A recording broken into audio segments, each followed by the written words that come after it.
You taste salt on the wind before you see the ships. The sea is slate gray, the sky pressed low like a lid, and the water is so still it feels like it's holding its breath. Then the horizon breaks, dark sails, too many to count, sliding forward without flags, without warning, like shadows that learned how to row. You reach for your axe because that's what you've always done, because you've always believed fear belongs to other people. But the sound that rises next isn't a war cry. It's something worse. It's the sound of men realizing their stories have been wrong. In the cramped belly of a Viking longship, someone whispers a name as if it's a curse. Not a king, not an empire, a tribe, a coastline, a forest that drinks blood and never gives it back. And the strangest part is this. The Vikings, the raiders who made Europe flinch, are the ones praying the fog will stay thick enough to hide them. For centuries we've been sold a single picture of the Viking Age, the Northmen as the hunters, everyone else as prey, the longship as a moving thunderstorm, the axe as a final argument. And yes, there were raids that burned monasteries into charcoal, fleets that turned rivers into highways of terror, and war leaders whose names became warnings for children. But the Baltic world did not follow the script the sagas wanted. Out on the eastern edges, where the shoreline fractures into islands, where forests begin right at the sand, where winter can turn roads into glass, there were people who learned the Viking formula and then improved it. This story lives in that uncomfortable space where the invincible Viking meets a wall he can't intimidate. It's about the tribe whose name made the Vikings tremble, not because they were stronger in open battle, but because they fought like the sea itself, appearing, vanishing, returning again when you were tired, hungry, and sure the danger had passed. The Norse feared many things: starvation, storms, betrayal. But nothing gnaws at a warrior's soul like the idea that courage won't matter, that your skill won't matter, that your afterlife won't matter. And somewhere along the Baltic, a name started to spread from campfire to campfire, ship to ship, spoken the way sailors speak of reefs, quietly and too late. Before we go deeper, tell me where you're watching from. Honestly, it still amazes me that these old sea fears travel across the world and end up in your hands right now. It begins with arrogance, because it always does. A Swedish expedition pushes into waters they think they own. The kings and jarls have taxed these routes with steel for generations. In their minds, the eastern shores are a pantry. Furs, amber, slaves, tribute, resources that can be taken, not negotiated. When they spot smoke on the coast, they don't think danger, they think profit. Their prows cut forward, their shields hang ready, and the men laugh the way you laugh when you believe fate is already on your side. Before we go deeper, tell me where you're watching from. Honestly, it still amazes me that these old sea fears travel across the world and end up in your hands right now. But the coastline they approach isn't a neat line. It's jagged, broken into shallow bays and hidden inlets. The water is treacherous in a way maps can't confess. And that is where the tribe lives. People of oars and ambush, of wetlands and pine-dark horizons. People who do not build their lives around stone cities that can be besieged, but around movement. They watch the Swedes from behind reeds. They count the ships. They listen to the rhythm of oars. They let the Vikings come close enough to smell land, and then they refuse to meet them like Vikings expect. The first sign that something is wrong is the silence. No war horns from the shore. No desperate villagers running. No cattle driven toward the trees. The beach looks abandoned, almost peaceful, like the world is pretending it doesn't notice the fleet. That should feel like relief. Instead, it feels like walking into a house where the fire is still warm, but everyone is gone. The Swedish commander, call him Hjalmar, because men like him always get remembered by a hard name, orders landing parties to fan out. They stride into the tree line in mail and helmets, heavy with confidence and iron, and the forest swallows them. Inside those trees, sound behaves differently. Wind becomes a whisper that could be a footstep. Branches creak like bows being drawn. The men move slower than they want to admit because roots snag boots, because moss hides holes, because every step feels like it might be the one that announces them. Hjalmar tells himself he's not afraid. He's annoyed. He's irritated at the inconvenience of an enemy who won't stand still long enough to be conquered. That is exactly what the tribe wants. The first man dies without drama. He walks a little ahead, scouting, and a thin spear takes him under the ribs where the mail doesn't cover. He makes a noise like surprise, not pain. His shield slips from his hand. The others turn, expecting to see the attacker. They see only trees. They pull him back, cursing, and then a second spear lands, then a third. The attacks are not an explosion. They are a drip, drip, drip, like water finding cracks in a ship's hull. The Vikings are used to battle as an event, a clash, a decisive moment, an outcome you can sing about. This is not that. This is being watched. This is being measured. This is being cut one tendon at a time until your strength becomes a liability. Hjalmar orders a retreat to the ships. The word retreat tastes foul in his mouth, so he calls it regroup. They back out, shields tight, eyes scanning. Then the worst thing happens. They realize they've lost their sense of direction. The forest is not a battlefield. It is a maze built by nature and perfected by those who grew up inside it. The Vikings turn in circles for what feels like an hour. They find their own footprints and feel humiliation strike harder than any weapon. Then, through the trees, they hear something, a low, steady beat like hands on wood. Oars. Not their oars. Not the comforting rhythm from the beach. Different. Closer. Moving fast. They break into a run, crashing through brush, emerging onto the shoreline, and what they see freezes them. Their ships are still there, but the water around them is alive with smaller vessels. Low in the water, fast, painted in dull colors that do not announce themselves. They're not designed to cross open oceans. They're designed for this exact coastline, these shallows, these hidden passages. And they move like predators that have been waiting for a herd to panic. The Vikings rush to their longships. But now the rules have changed. Hooks fly through the air and catch on gunnels. Clay jars arc and shatter on decks, spilling something that flashes into flame. Smoke blooms, thick and oily, and the first ship becomes a furnace. Men stumble backward, coughing, eyes watering. Another jar breaks, another deck lights.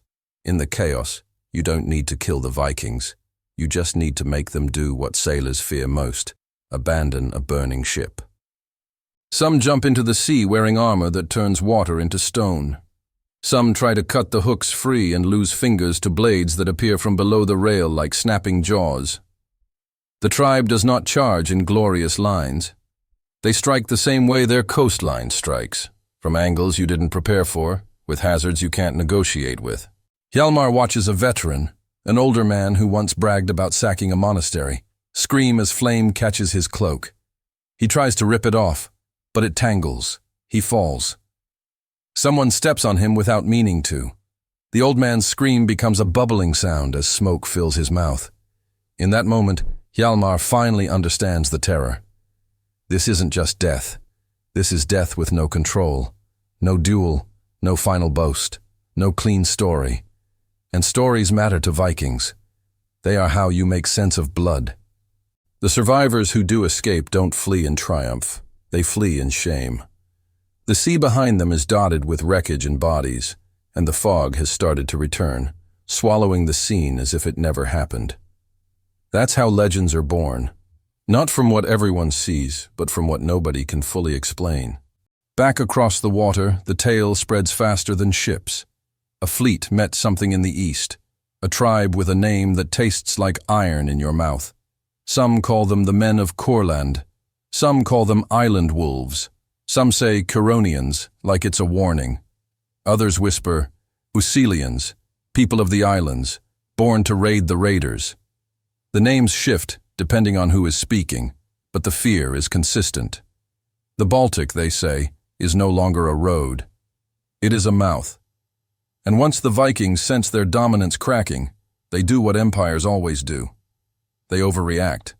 A king, young enough to be angry, old enough to be terrified, summons men from coasts and rivers. He calls it a punishment expedition, a lesson, a cleansing. He gathers ships until the harbor looks like a forest of masts. Priests bless the sails. Mothers knot charms into their sons' belts. Captains drink to victory with forced laughter, because every man there has heard the rumor. Some ships go east and don't come back. They sail anyway. This is where the story sharpens, because the tribe is not just violent. They are patient. They understand time. They understand that a Viking army on foreign soil is a beast that must eat. They don't defend their villages the way a king expects. They empty them. They hide supplies. They poison wells. They turn the land into an enemy the Vikings cannot strike with swords. The Swedish force lands and finds nothing to conquer. No gold to seize, no host to break. Just trees, marsh, silence. They march inland and the ground changes underfoot. Solid sand becomes mud. Mud becomes waterlogged trap. Reeds hide pits that swallow horses. A man in chainmail is a masterpiece in a field. In a bog, he is a drowning weight. Night is worse. They build fires, but fire makes you visible. They post guards, but guards are lonely. And lonely men imagine sounds. Every rustle becomes a blade. Every owl call becomes a signal. The tribe begins taking them in the dark. Not many, just enough. A sentry disappears and leaves behind a helmet in the moss. A knife finds a throat, quick, quiet, and then nothing but the wind. The Vikings start sleeping in short bursts, waking at every snap of wood, nerves stretched until even daylight feels hostile. The Swedish commanders argue. They accuse each other of cowardice. They accuse the land itself of cheating. And through all of it, they cannot shake the question, where is the enemy? That question is the trap. Because the tribe isn't trying to defeat the Viking army in the forest. They're using the forest to pin it in place, to hold it, to distract it, to make it heavy and blind. Across the sea, back where the Viking world keeps its wealth and pride, the coastline is suddenly unguarded.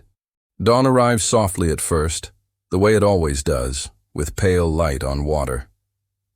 In the trading town, call it Sigtuna if you want the name that carries weight, merchants open shutters, fishermen check nets, children run barefoot over planks that creak with familiarity. The city believes its warriors are away winning glory. It believes danger has been exported across the sea. It believes in distance as safety. Then the fog lifts. Dark sails glide into the bay. Low ships, many of them. Fast enough that the first alarm comes too late. The harbor defenses were built for the kind of enemy they understood. Big, deep-drafted ships, predictable approaches, slow turns. But these vessels slide through shallows like eels. They cross obstacles meant to snag heavier hulls. They make the city's preparations look like an old joke. And when the raiders land, the people on the docks realize the nightmare. These are not Vikings. They move differently. They wear lighter armor, leather, layered cloth, hardened hide, because speed matters more than spectacle. They carry axes and spears and hooks. Their faces are smeared with ash or paint, not for beauty, but to become less human in the smoke. They don't form a shield wall and shout insults the way Norsemen do. They spread out like fire seeking oxygen. The first building burns, then the second, then the third. Panic ripples through the streets like a living thing. The town's defenders, older men, young boys, anyone who can grip a weapon, try to form lines. But the lines break under the sheer chaos of an enemy that doesn't battle. They execute. Somewhere near the heart of the city stands a church, stone and solemn, a place where people believe violence must pause at the threshold. They run there with children in their arms, with treasure under cloaks, with prayers falling out of their mouths faster than they can shape them. They bar the doors and tell each other that no one would dare violate a holy place. But the tribe has come to deliver a message, not to respect one.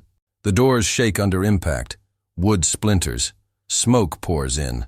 The raiders surge through and the sanctuary turns into a slaughterhouse. In the chaos, someone important dies. An archbishop, a priest, a symbol of the old order. His blood-stained stone that was supposed to be untouched by it. And if the tribe is cruel, and they are, they take something more than gold. They take a trophy that can't be replaced. A set of crafted bronze doors, a civic pride, a landmark.